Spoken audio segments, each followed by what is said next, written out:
సిటీలో గొడవలు అయినాయా లేవా బిల్లు కనెక్షన్కి పోతే అదానీ మనుషులు వచ్చినారని చెప్పి ఇంటెలిజెన్స్ రిపోర్ట్ ముఖ్యమంత్రి గారికి రోజు వస్తుంది. తెలుసుకోండి, గొడవలు అవుతున్నాయా లేవో తెలుసుకోండి. ఓల్డ్ సిటీ శాసనసభ్యులతో మీటింగ్ పెట్టండి, వారి భయాలు తప్పని చెప్పండి. అంతేగాని మా మీద ఎదురుదాడి చేస్తే ఏమొస్తుంది? అయ్యా ఇప్పుడు మేము ఏమన్నా తప్పులు చేసింటే, పొరపాట్లు చేసింటే దానికే కదా మమ్మల్ని శిక్షించి ఇక్కడ కూర్చోబెట్టారు. ఇప్పుడు మీరు సరిగ్గా చేయండి.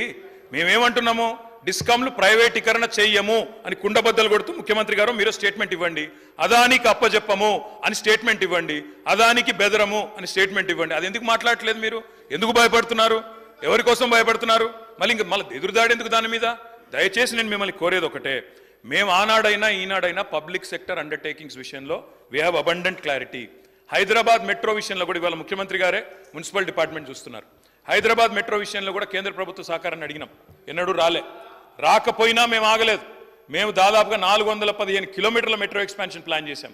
ఎయిర్పోర్ట్ ఎక్స్ప్రెస్ది నిజానికి టెండర్ కూడా ఫైనల్ చేశాం. సరే, వారు రద్దు చేశారు, వారి ఇష్టం, ప్రభుత్వం వారిది, వారి ఇష్టం, ప్రజలు అల్టిమేట్గా వారి సమాధానం చెప్తారు.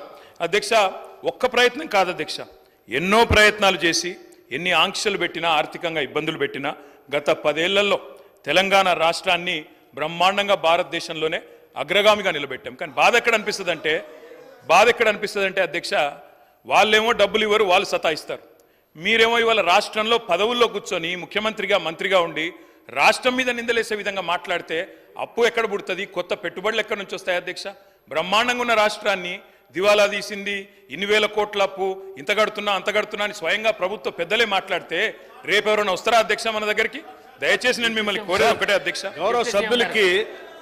గౌరవ సభ్యులకి కేంద్ర ప్రభుత్వం, భారతీయ జనతా పార్టీ నాయకత్వంలో కేంద్ర ప్రభుత్వం నిన్న ప్రవేశపెట్టినటువంటి బడ్జెట్లో ఈ రాష్ట్రానికి చేసినటువంటి అన్యాయం గురించి మాట్లాడటానికి సిద్ధంగా లేరు. వారు దాని గురించి మాట్లాడితే కేంద్ర ప్రభుత్వానికి ఎక్కడ కోపం వస్తుందో, లేకపోతే భారతీయ జనతా పార్టీకి ఎక్కడ కోపం వస్తుందో అని అసలు అంశాన్ని పక్కన పెట్టి ఆవు కథలాగా మళ్ళీ మొదటికి వచ్చి ఈ చర్చ వదిలిపెట్టి మిగతా అన్ని మాట్లాడుతూ ఉన్నారు. ఎన్నిసార్లు అధ్యక్ష నేను విజ్ఞప్తి చేసిందో? 3 సార్లు విజ్ఞప్తి చేశాను, అయ్యా చర్చకి రండి, ఈ సబ్జెక్టు మీద మాట్లాడండి. నేను ఇదంతా వదిలేసి మళ్ళీ గతంలో చిన్నప్పుడు వినేవాళ్ళం ఆవు కథల, ఏదొచ్చినా మళ్ళీ ఆవుకి 4 కాళ్ళు ఉండు, తోక ఉండు అన్నట్టు మళ్ళీ ఆ 10 ఏళ్ళదే చెప్తున్నారు తప్ప దీని మీద మాత్రం మాట్లాడటానికి ఇష్టపడట్లేదు. దయచేసి సార్, నేను మీ ద్వారా మరొక్కసారి వారిని విజ్ఞప్తి చేస్తాను, దయచేసి ఈ సబ్జెక్టు మీద మీకు నిజంగా రాష్ట్ర ప్రయోజనాలపైన ఏమాత్రం ప్రేమ ఉన్నా, రాజకీయ ప్రయోజనాలు కాదు, మాకు రాష్ట్ర ప్రయోజనాలే మాకు ముఖ్యమైనవి. భారతీయ జనతా పార్టీతో మేము అంటగాగట్లేదు, మాకు వాళ్ళకి ఎటువంటి అండర్స్టాండింగ్ లేదు, చీకటి ఒప్పందం లేదు, రాష్ట్ర ప్రయోజనాలే మాకు ముఖ్యం. బడ్జెట్లో వాళ్ళు చేసినటువంటిది అన్యాయాన్ని ఎండగడతాం, సభ ఏ తీర్మానం చేసినా మేము సిద్ధంగా ఉంటామని చెప్తా అంటేనేమో చెప్పండి,